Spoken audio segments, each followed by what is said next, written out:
My best friend went missing a week ago. Now she's standing outside my window. The woman outside my window went missing a week ago. Her name is Maria Gonzales, and she's my best friend. At least that's who I thought she was. She was standing there outside my kitchen window, facing away from me. Her black curly hair waved gently in the breeze, and she was dressed up in her hiking gear. Strangely, her clothes weren't torn or mudded.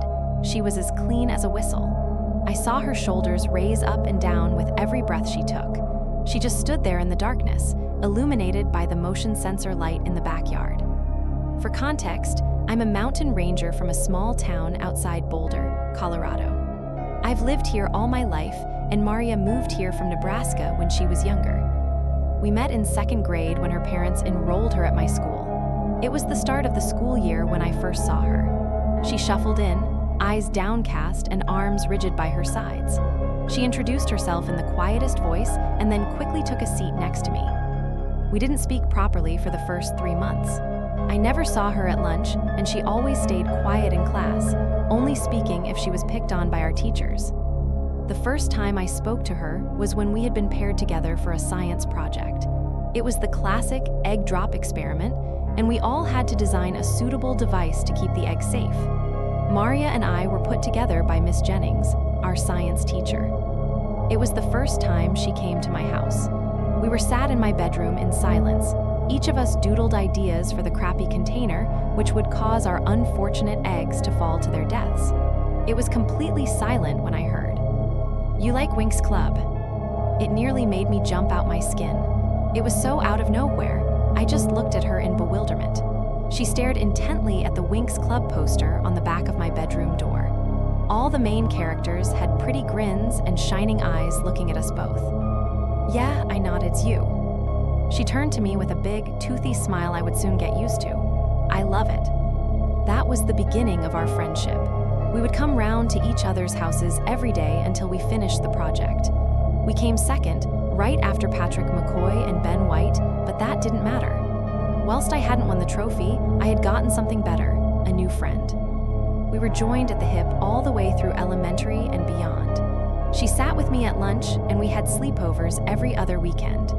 She became more comfortable in class, and eventually, Maria was the class chatterbox, with me in tow. I met her family, who adored and fussed over me whenever I made an appearance. Her dad would cook delicious meals, and her mom would show me how to knit. She also had an older brother, Michael, who had left to go to college in Boulder. He was really nice, and I always felt comfortable around him. I'm embarrassed to admit it, but I used to have a crush on him. I suppose it was the friend has a crush on the older sibling kind of trope. Our bond only grew more with each passing day.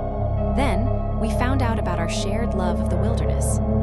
Maria's family used to go camping all the time in Nebraska. They would head out every weekend into the mountains and hike there. My family was the same. We would head out into the Rockies and camp there as much as we could in summer. I know the tracks so well now, I'm sure I could walk around there blindfolded. So you can imagine our excitement when our families decided to do a joint hike and camp weekend.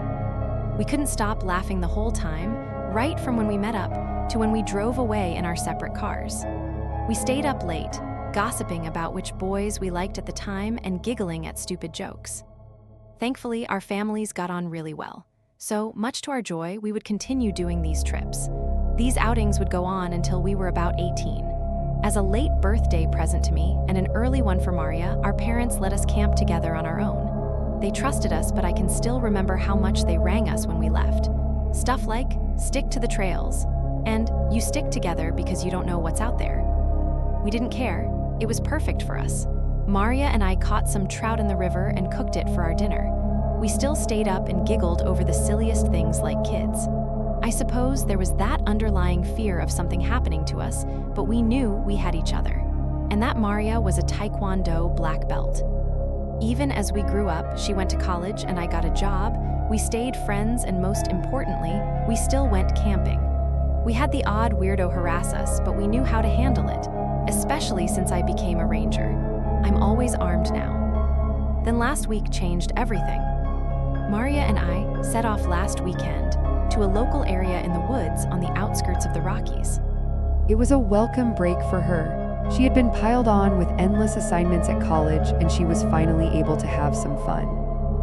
We sorted out camp by one of the lakes there. It's called Coot Lake, if any of you have heard of it. The presence of the mountains was all around us, encapsulating us in their beauty. It was simply magnificent. We passed the time trekking around the mountains and along the woodland paths. Everywhere we went was bustling with life. I can visualize Maria's wide eyes and signature smile as she gazed around her. She was so happy. It was about 40 minutes into our hike when we heard something.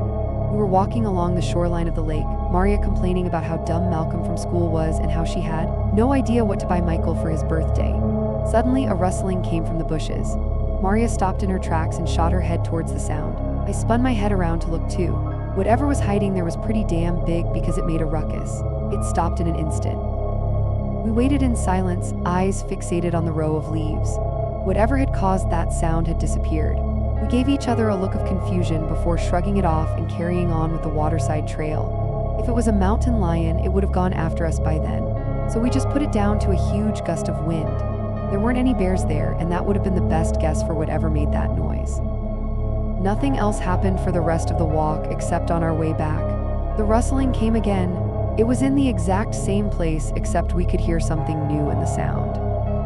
Footsteps. They weren't regular. If anything, they sounded like an animal trotting. Now, we were used to hearing wildlife near us. Stuff like wolves, mountain lions, and even bears didn't bother us as much as they were supposed to. This, however, was different. It was heavy, heavier than a bear. It had a wobbling gait, almost like it was struggling to walk. I guess it was more of a stagger than a stride. We both immediately stopped walking. Whatever was following us did as well, but it was delayed, so we heard it stutter after we went still. I could hear its phlegmy wheezing behind us. Whatever this thing was, it was big, really, really big. I could hear bones popping behind us in sync with every breath it took. It smelled horrible, like a moldy rot that filled the air. I nearly gagged. Maria did. It came so quickly, so strongly, it was a barrage of stench. We didn't even turn to check what it was. We just ran. We ran past our campsite and straight to the entrance of the woods. I had parked my truck there and we jumped straight into it. I clumsily missed the keyhole in the ignition and succeeded on the second try, shoving the key into the tiny hole. I raggedly twisted the appliance and the truck rumbled to life. I was about to put her into first gear when Maria grasped my shoulder. Wait. I looked at her incredulous. It hasn't followed us, she whispered, her tone shaky. I examined the tree line. I saw slight movement from where we came from and a vague figure sauntering off into the leafy abyss. Holy shit, she spoke louder. What was that thing? I shook my head. Not a lion. We sat there stiff. The adrenaline was pumping through our veins still. I could hear my heartbeat hammering in my ears. Whatever that was, it was in my office. That thing was hobbling around whilst I ate my tuna sandwich at lunch. I dreaded to think how long that had been there. What if it watched me when I went out searching for people? What if it saw me get into my truck every time I came home? What if it followed me home? We need to go, I mumbled. Maria sat silently. She was thinking. At the time, I didn't know what she pondered, but I hate that I know now. We came home early that day. I told her that I would pick up the stuff with Bob, one of the senior rangers, the day after. She didn't do anything. She just thanked me for the trip home. She stayed radio silent for the rest of the day, which I get. Hell, I was trembling for ages afterwards. I went to go grab the stuff with Bob the day after. Luckily, no one touched anything. I think Bob saw my skittish behavior and asked me what was wrong. Just told him we saw a lion on our way back from our hike and that the area should be shut off until it's cleared. Maria didn't come back to my calls or texts that morning. It was only that evening that she rang me back. I was watching Secret Lives of Mormon Wives when my phone rang. I answered as soon as I saw it was Maria. Hello, I turned down the volume on the TV. Nothing. It's horrible, she breathed. What is? I sat up in my chair, dread filled my stomach. What we saw, she whispered, it's so fucking big. Maria, where are you? I desperately asked her. She couldn't be. In the woods, she murmured. I needed to see what that thing was.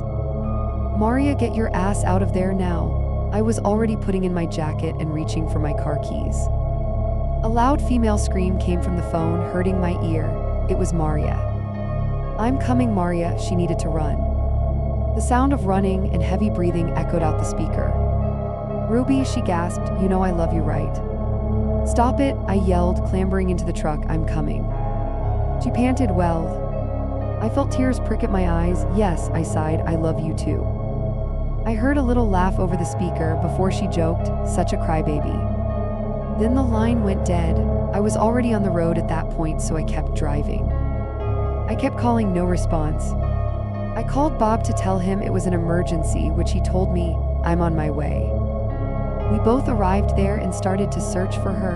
There was no trace of Maria anywhere. We called everyone else and started a ranger-wide search. Maria had gone. I had to tell her parents what happened. They were broken. Michael came from Denver to help us look. She just disappeared. Everyone kept asking me questions I couldn't answer. Everything happened so quick. That leads me to onto today. I had just came home from another day of searching, and there she was. Sweet Maria, like she hadn't left. I didn't know what to do. I just stood there aimlessly. I wanted to bring her in and hug her to death, but she was off. She was motionless. I think it was then I realized what was wrong. She wasn't breathing, she was just pretending to. Her rising shoulders were exaggerated, and the breaths were uneven. It caused the long-lost animalistic part of my brain to switch on, the part where danger is sensed before it is seen, the part which my ancestors used every day of their lives, the part that told me Maria was wrong. We were just standing there as I prayed for Maria to disappear again. My phone rang. I shoved my hands into my pockets and reached for my phone, taking my eyes off Maria for a second. It was fucking Bob. As soon as I declined the call, I looked back up to Maria. She was facing me now. Her eyes were blank and glassy, and no life danced behind them. They looked like they belonged to a fish after you snatch it from the sea, except there was something else in there, a darkness I could not avoid. Her cheeks were gaunt and they were stretched back. That tan skin looked almost luminescent under the light, almost transparent. Maria was underweight, scarily so. She looked starved. Her thin, pale lips were pulled back into a bare-toothed snarl. Her pearly whites now had a light brown tint to them. I saw she was drooling as the liquid dribbled all the way down her chin and onto her clothes. The fake breathing had ceased now. She was just staring at me hungrily. Her arms were straight by her sides, just like all those years ago at her first day at school. We were locked in a staring match for what felt like years. It was like we were waiting for the other to do something. Then she craned her neck up. I could see dark blue veins running through the skin. She let out a wet groan as it grew into a high-pitched screech. It lasted half a minute. I clasped my hands over my ears and watched her wobble back and forth from the power of her own voice. Suddenly, she stopped. She brought her head back down and locked eyes with me again. Looking back, I'd like to think Maria was still in there. I saw her eyes change and become softer, more human. A tiny tear dropped on her parka. And like that, she was gone again, dashing into the woods once more. She hopped and galloped into the black mass of the trees, limbs disjointed and flailing. I haven't slept. She was out there, her body was present, but her mind wasn't, not entirely. That's why I'm sat on my bed with my shotgun in hand. I felt terrible about the fact I'm willing to put a bullet in my best friend. But I don't even think it's her anymore. So I've written this down. If anyone knows what might have happened to her, or what that thing in the woods might be, please help. I want my best friend back. She was the closest thing I had to a sister. I need her home. I've just heard a loud crash downstairs. I've locked my door and put my office chair under the handle. If this is Maria, hopefully it'll keep her out. I doubt it. They're scuttling across the floorboards in the kitchen. If anyone reads this, I'm Mountain Ranger Ruby West from Battle Hills, Colorado. Please, for the love of God, help me.